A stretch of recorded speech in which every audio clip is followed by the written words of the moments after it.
Começamos agora mais um Câmara Aberta pela TV Câmara de Itajaí, no canal 14 da NET e também pelo YouTube da Câmara de Vereadores de Itajaí. E por causa das medidas de prevenção à Covid-19, esta entrevista é gravada de forma remota. Antes de apresentar a nossa convidada de hoje, eu gostaria de saber se você conhece a história de Antoine Jean-Baptiste Marie Roger Foscolombe, Conde de Saint-Exupéry, ou o Zé Perry, como ele foi carinhosamente chamado pelos pescadores que habitavam a Praia do Campeche, em Florianópolis, onde o aviador e escritor esteve pelo menos em 3 oportunidades entre as décadas de 1920 e 1930. Como escritor, esse homem escreveu um icônico livro infanto-juvenil que traz lições importantes, sobretudo para os adultos. Sabe de quem estamos falando? É ele mesmo, do autor do Pequeno Príncipe. E é exatamente para contar a história de Exupéry que uma companhia de teatro de Itajaí, a Companhia Mútua, montou o espetáculo Um Príncipe chamado Exupéry, e que agora virou um vídeo e um livro. E para nos falar mais sobre esse projeto, hoje nós recebemos a atriz Mônica Lombo, ou simplesmente Moni Longo. Mônica, seja bem-vinda aqui ao Câmara Aberta. Muito bem-vinda. Olá, Elis, boa tarde. Boa tarde a todos os que nos assistem. Mônica, antes da gente entrar nesse assunto que é realmente, a peça de teatro tão bonita, do príncipe chamado Exupéry, eu queria te perguntar uma coisa até ruim, mas nem tanto, Esperamos que não tivesse sido tão ruim assim. Como é que vocês, a área cultural, vocês do teatro de bonecos, passaram por esse primeiro ano de pandemia e estão enfrentando agora essa nova onda? Como é que está isso sem poder fazer espetáculos ao vivo, com pessoas, com plateia? Como é que está isso? Olha, está sendo difícil, está sendo um grande desafio, porque a Companhia Mútua, contar um pouquinho da companhia, A companhia, nesse ano, ela está fazendo 28 anos de trajetória. E nesses 28 anos, a gente vem desenvolvendo atividades profissionalmente. Então, eu posso dizer que nós vivemos de teatro, com as nossas apresentações, com as oficinas, com as nossas atividades, elas são a nossa subsistência, a subsistência dos artistas que integram a companhia. E quando chegou a pandemia, quando iniciou no ano passado, nós estávamos com uma série de projetos agendados, tínhamos uma circulação pelas unidades do SESC Santa Catarina, com um espetáculo novo que nós temos chamado Contestados, e vários festivais que tínhamos sido selecionados, convidados a apresentar, e que essas atividades foram todas suspensas, Inicialmente a gente teve alguns primeiros momentos, de não, isso logo vai passar, Eu acho que todo mundo operou dessa maneira, aguardando que em alguns poucos meses isso seria controlado, e à medida que os meses foram passando e que a situação ia cada vez se complicando mais, a gente percebeu que teríamos que começar a fazer alguma coisa, da forma que fosse possível. Então, a primeira atividade que nós fizemos foi em julho do ano passado, o isolamento, a pandemia foi decretada em março, e em julho a gente fez a nossa primeira atividade online, a gente colocou um dos nossos espetáculos sendo exibido na internet com cobrança de ingressos. E foi um grande sucesso na época, porque era novidade, poucos grupos estavam fazendo isso na época, e eu acho que também abriu precedente para que outras companhias fizessem isso.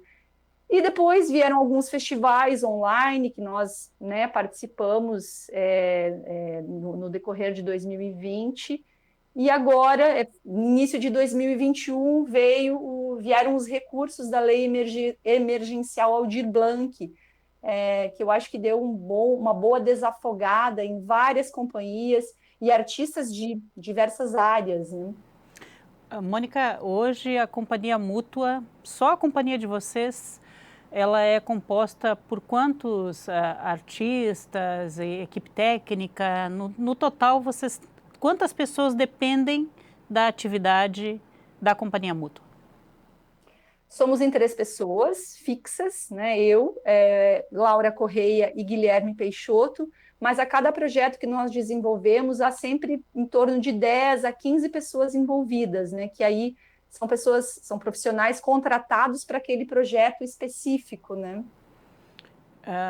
Você falou que conseguiu agora, né, esse ano, um incentivo da Lei Aldir Blanc. Existiu algum outro tipo de subsídio a qual vocês tiveram acesso para conseguir atravessar isso ou não? Ou foi realmente mais na cara, na coragem, na luta do dia a dia, colocando os vídeos na rede social? Foi bastante difícil, vou te dizer que foi bastante difícil, porque ao mesmo tempo que algumas instituições, por exemplo, Itaú Cultural, Caixa Cultural, algumas instituições grandes lançavam editais, ao mesmo tempo, muitos artistas do Brasil inteiro estavam em situação de precisar trabalhar, né? Então, sempre se abria um edital e passavam alguns projetos, né? Alguns poucos projetos. E nós passamos de alguns poucos, mas a grande maioria não, né? Então foi bastante difícil, né? É bem difícil também, eu acho que adaptar os seus trabalhos para o ambiente virtual, né? Porque nós que somos o teatro e trabalhamos no presencial, né? Trabalhamos com o público, é uma outra linguagem, né? E de repente a gente se viu nesse local de ter que trabalhar na internet, de ter que quase que virar youtuber, né? De ter essa comunicação na internet com o público, e que é totalmente diferente, né? E a gente foi aprendendo, né? Mas respondendo à sua pergunta, existiram poucos incentivos. Eu acho que o primeiro incentivo que realmente fez uma diferença foi esse da Lei Emergencial Aldir Blanc, que na verdade, desculpa, eu falei errado para você, foi final do ano passado que saiu o edital, e ele está sendo executado agora. A gente tem até o final de março para executar. Outro assunto que eu quero mencionar, antes da gente entrar especificamente na peça sobre o Exupéry, que é o teatro de bonecos. A cultura já é bastante restrita. Vocês foram e se apaixonaram por um tipo de atividade ainda mais restrita, né? Que é um teatro específico, o teatro de bonecos. Como que se deu essa paixão e como que vocês viram nisso uma oportunidade de realmente apresentar? Isso se traduz apenas na paixão pela cultura, pela arte? Sim, sim, eu acho que o nosso ofício está muito ligado ao sentir, né, à paixão. A companhia, até o ano de 2001, ela trabalhava com teatro de atores. E eram espetáculos, eram elencos grandes, né? Faziam parte da companhia 10 atores, 12 atores. Então, sempre tinha um elenco grande nos espetáculos que eram apresentados. E a partir de 2002, a companhia se profissionaliza. E inicialmente nós pensamos, né, vamos começar a trabalhar com bonecos, é muito mais fácil, né? São menos pessoas em cena, o boneco é muito fácil de manipular, e, né, erroneamente pensamos isso, mas que bom também, porque a partir do momento que começamos a trabalhar com o teatro de bonecos, fizemos o nosso primeiro boneco em 2002, num espetáculo que se chamou A História de Williams, que inclusive nesse ano a gente lançou o livro do espetáculo, A História de Williams, e foi um grande aprendizado, porque à medida que a gente ia apresentando, mostrando o boneco e o espetáculo em festivais, em eventos, em pequenas apresentações, muitos companheiros de ofício chegavam para nós e diziam, olha, esse boneco aqui, melhora aqui, o foco dele está errado, a manipulação do caminhar, melhora um pouquinho assim, e com esse olhar de pessoas experientes, a gente foi aprofundando a nossa técnica até chegarmos a estar como grupo convidado num festival de teatro de animação. Então, sim, está ligado muito à paixão e à dedicação, né? E bota dedicação nisso. Mônica, e assim, você tem noção de quantos grupos existem hoje que trabalham com bonecos, seja aqui em Santa Catarina, seja em nível de Brasil? Quantos grupos há, na média, e vocês participavam também de muitos festivais pelo Brasil, representando a Itajaí? Como é que se deu isso? Então, em relação à sua primeira pergunta, eu não consigo mensurar quantas companhias desenvolvem, fazem teatro de animação, porque realmente são muitas. Mesmo em Santa Catarina, eu acho que é difícil te falar, mas eu acredito que em torno de 30 companhias, talvez eu estou chutando alto, assim, em termos de Santa Catarina. E eu sei porque a Companhia Mútua, ela realiza desde 2017 um evento chamado Bono Encontro, que é o Encontro Catarinense de Teatro de Bonecos, onde somente companhias de teatro de bonecos se apresentam. E é um evento que já vai para a 4ª edição. Mas eu posso te falar em termos de Itajaí, né? Itajaí hoje, que trabalha com teatro de animação, temos nós, Companhia Mútua, tem a Companhia Eranos, tem a Companhia Experimentos Teatrais e tem a Companhia TESPS. Então, pelo menos 4 companhias daqui Itajaí trabalham também. Talvez não sejam específicas de teatro de animação, mas elas têm algum espetáculo que tem formas animadas em cena, né? Que legal, quanta gente. Mônica, Sim. A gente vai precisar fazer um pequeno intervalo, porque o primeiro bloco parece que sempre voa. Mas a gente volta daqui um pouquinho conversando mais com a Mônica Longo a respeito de teatro de bonecos, especificamente sobre a peça Um Príncipe Chamado Exupéry. Até já.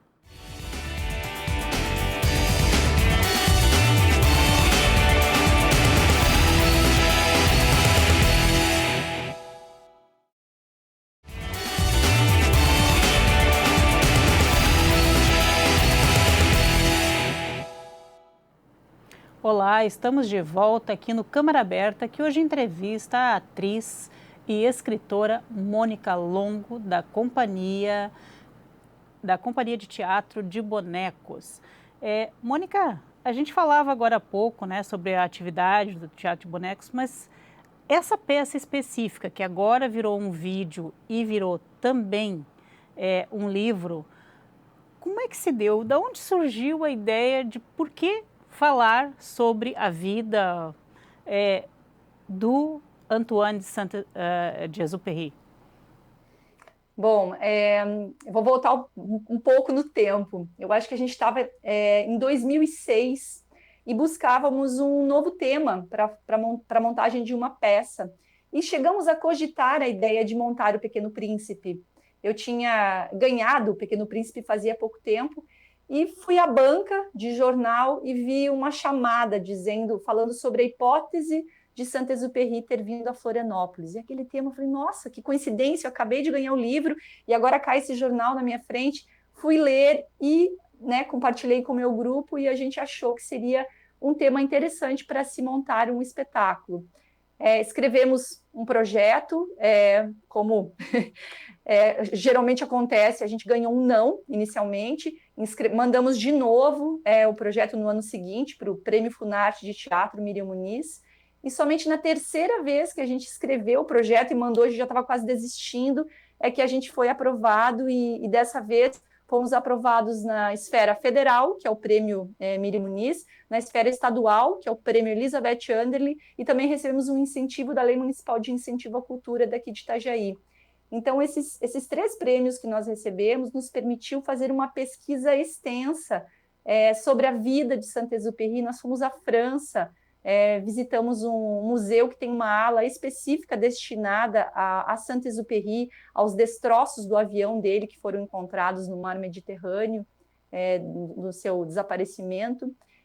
Conhecemos a família dele, 2 sobrinhas e um sobrinho neto dele, que inclusive é o presidente da Associação Saint-Exupéry, que é quem dá o aval, os direitos autorais, para montagem ou não. E a gente falou para ele sobre a nossa ideia e ele disse, olha, desde que vocês não queiram falar da vida amorosa dele, tá tudo certo.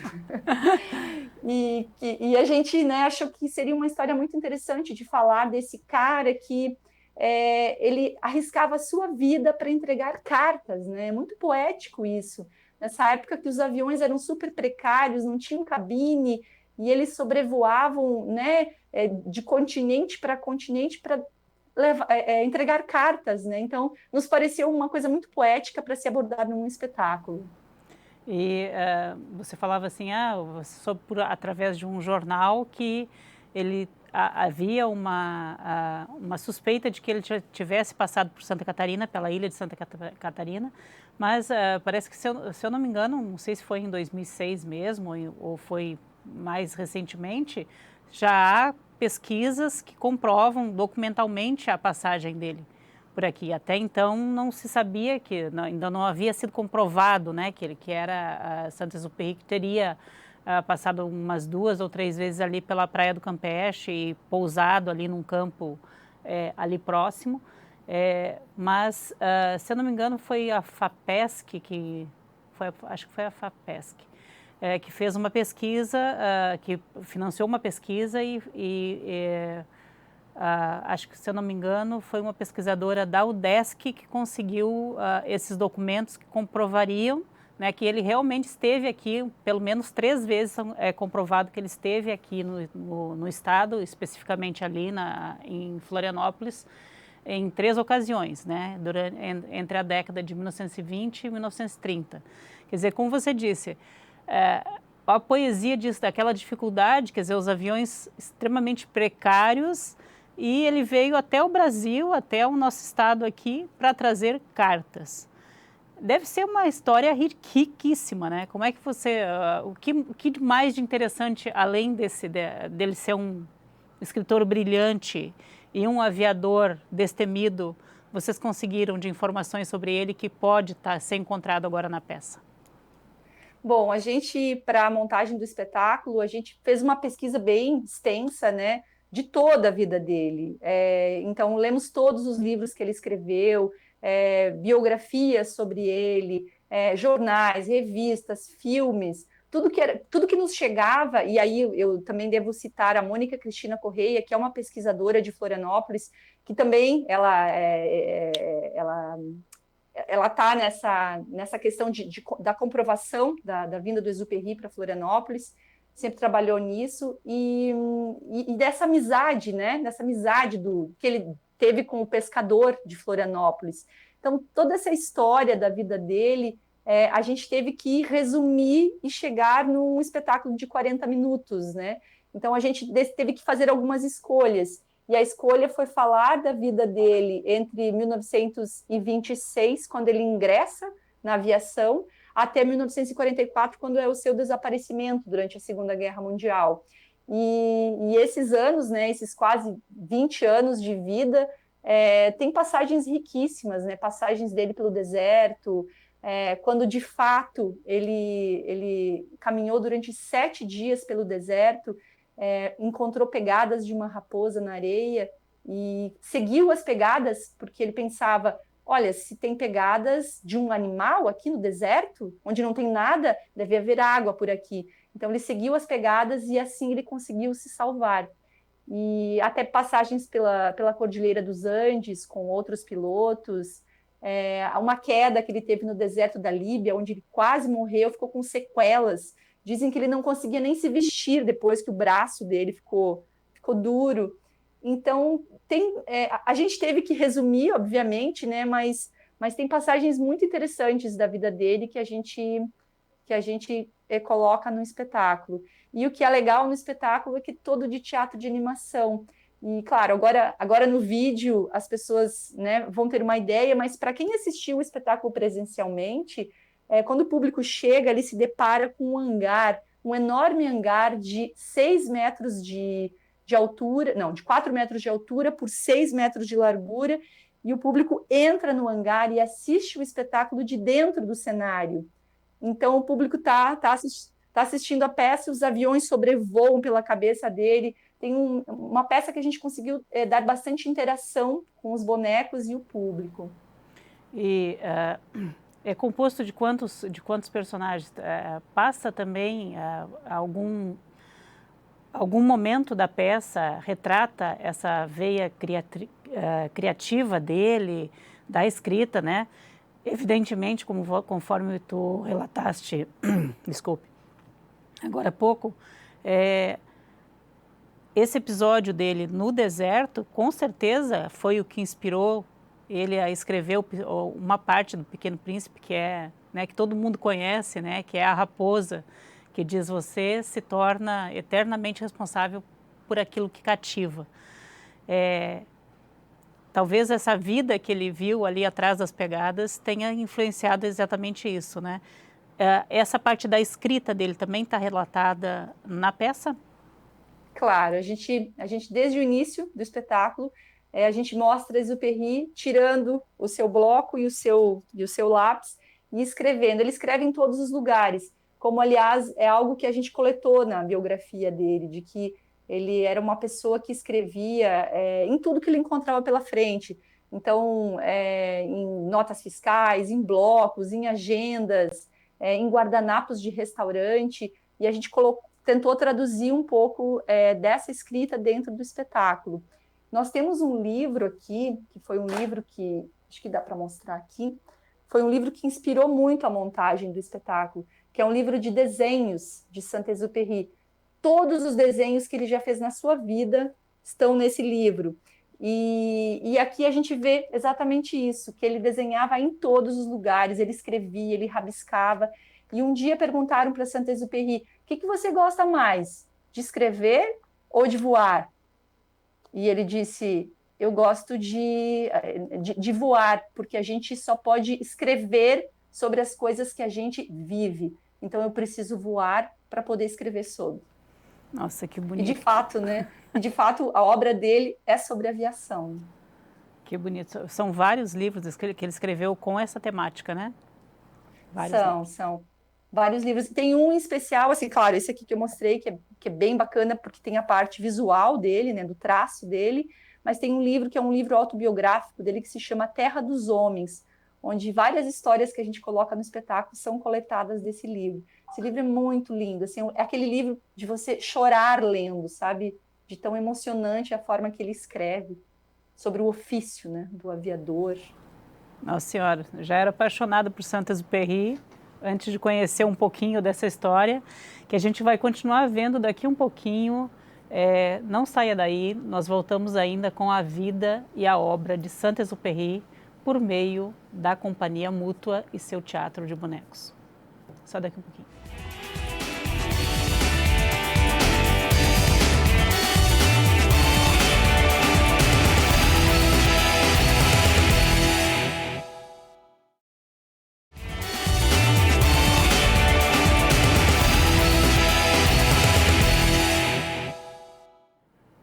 Olá, estamos de volta aqui para o terceiro e último bloco deste Câmara Aberta, que hoje entrevista a atriz e escritora Mônica Longo, da Companhia Mútua de Teatro. Mônica, a gente falava daquela história maravilhosa, né, do Saint-Exupéry, a história de vida deles que vocês retratam muito bem no espetáculo Um Príncipe Chamado Exupéry. No primeiro bloco tu dizias, né, que foi feito um vídeo agora da peça que já foi apresentada há muito tempo por vocês, já vinha sendo apresentada. Foi feito apenas o vídeo agora por causa da pandemia, ou vocês já tinham isso como um projeto de colocar também no audiovisual? E que outro tipo de recurso? Também foi feito um livro físico, um livro folheável dessa peça? Então, a gente, né, nós somos artistas de teatro, né, então o nosso amor, a nossa onda, né, é apresentar, é estar no presencial, mas como estamos entrando no segundo ano de pandemia, né, a gente, de alguma maneira, está precisando se reinventar, então estamos nos aventurando por outras linguagens. E o espetáculo Um Príncipe Chamado Exupéry, nesse ano de 2021, ele está completando 11 anos já em cartaz. E nesses 11 anos, ele já se apresentou nos maiores festivais de artes cênicas do país. Ele já recebeu prêmios de excelência, prêmio CBTIG de Teatro Infanto-Juvenil no Rio de Janeiro, em 2016. Já fez circulação pela Petrobras, pela Caixa Cultural, pela Funarte. Então, ele já se apresentou em festivais internacionais, inclusive aqui no Brasil, de teatro, não apenas de teatro de bonecos, mas de teatro como um todo, né, de artes cênicas. E a gente, né, pensou que uma maneira também de perpetuar o espetáculo, de marcar um espetáculo que já tem uma história tão bacana, que já é um marco na história da Companhia Mútua, esse espetáculo, era transformá-lo num audiovisual e possibilitar as pessoas assistirem através da internet, né, nesses tempos onde estamos isolados em casa. Então, a gente, né, recebeu o edital ano passado da Lei Aldir Blanc e pensamos que seria uma boa oportunidade de inscrever um projeto para a transformação do espetáculo em audiovisual e também num livro que, sim, é um livro folheável, é um livro impresso e que eu sou suspeita para falar, mas ele está muito bonito. Ele é um livro todo ilustrado. As ilustrações são de quem? As ilustrações são da Juliana Góes, que é uma ilustradora de São Paulo, que inclusive também foi premiada na França por ilustrações de um outro livro que ela fez. E eu acho que, como Saint-Exupéry também ilustrou em aquarela O Pequeno Príncipe, ela também fez essa opção de ilustrar todo esse livro em aquarela. Tá bem, bem bonito mesmo. Tá quase a inspiração, ela vem muito daquilo que o próprio Exupéry produziu ao fazer O Pequeno Príncipe.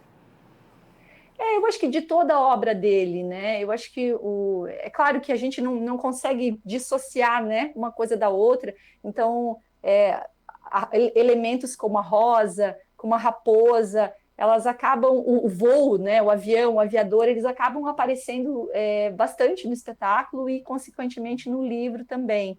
E para mim ter escrito o texto desse livro também foi um desafio, porque o espetáculo Um Príncipe Chamado Exupéry, ele não tem falas, ele é todo mudo, né? Linguagem, dramaturgia visual apenas, e tem muita música, muitos efeitos sonoros em cena, então eu tive que colocar palavras ao espetáculo, então foi um grande desafio, né, para conseguir manter essa poesia, esse lirismo, essa ludicidade que tem no espetáculo, mantermos também no livro impresso.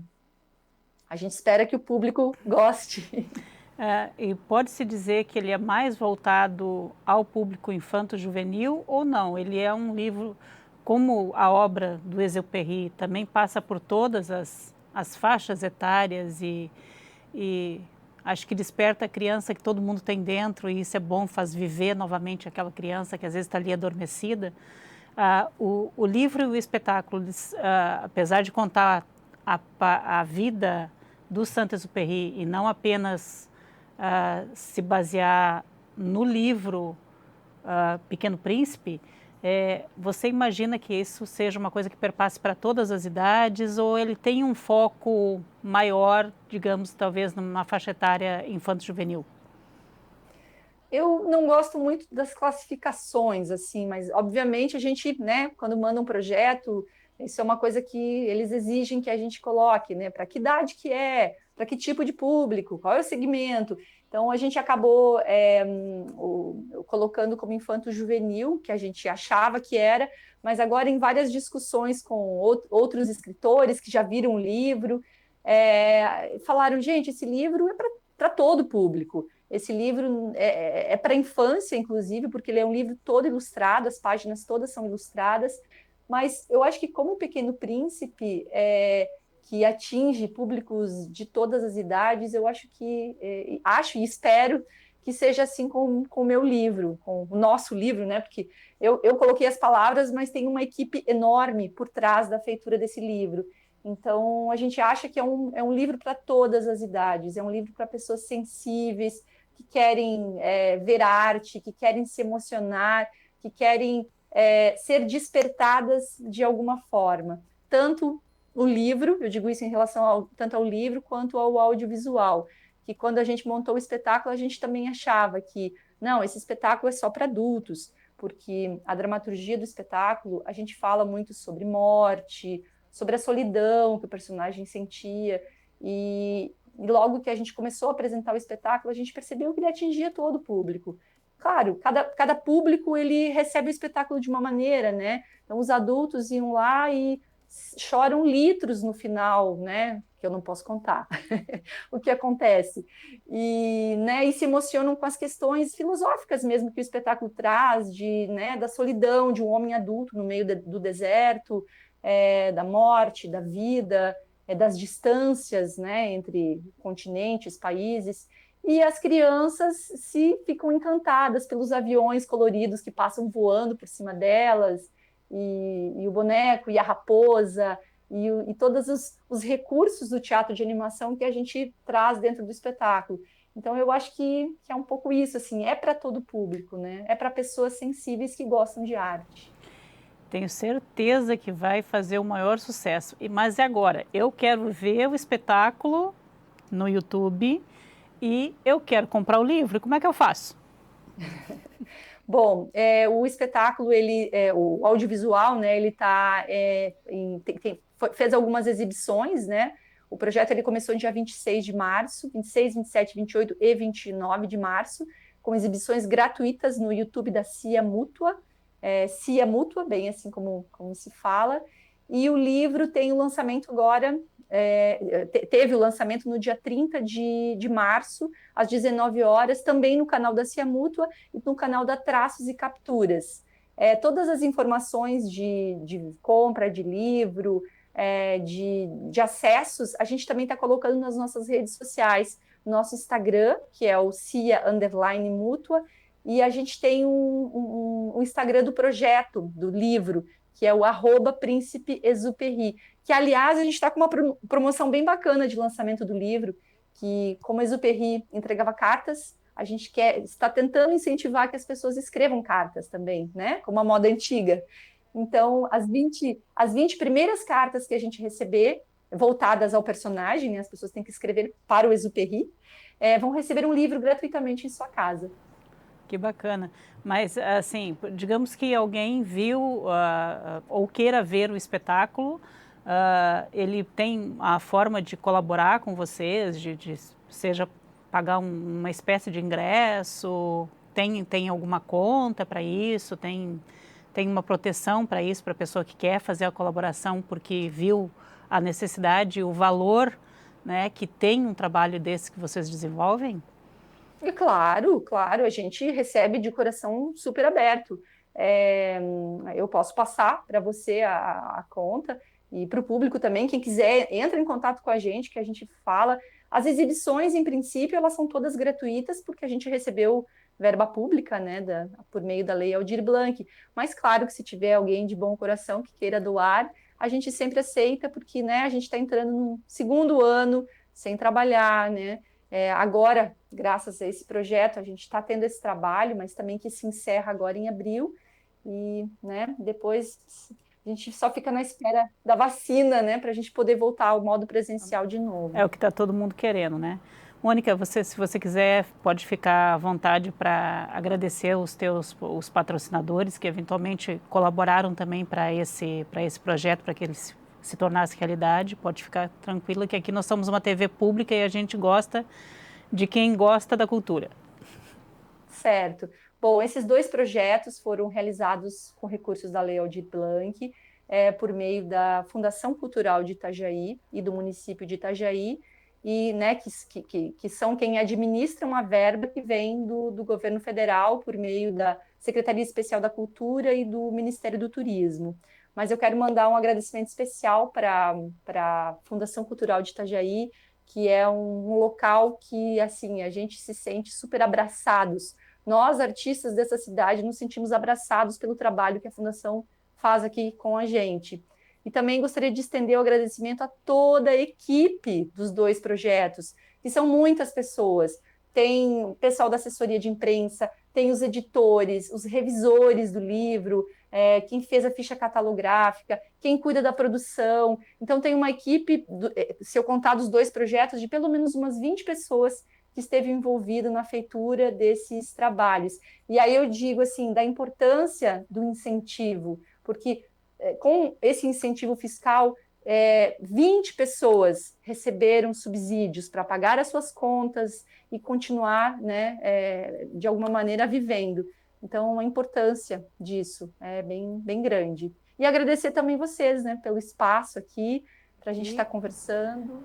Aqui estamos sempre abertos a todos os projetos que vocês tiverem, assim como os projetos culturais em geral da nossa cidade, que tanto abrilhantam a nossa cidade de Itajaí. Mônica, muitíssimo obrigada pela tua participação aqui no Câmara Aberta e esteja mais vezes conosco. Muito obrigada. E você também continue conosco assistindo a nossa programação por meio do canal 14 da NET e também pelo YouTube da Câmara de Vereadores de Itajaí. Continue conosco e até o próximo Câmara Aberta.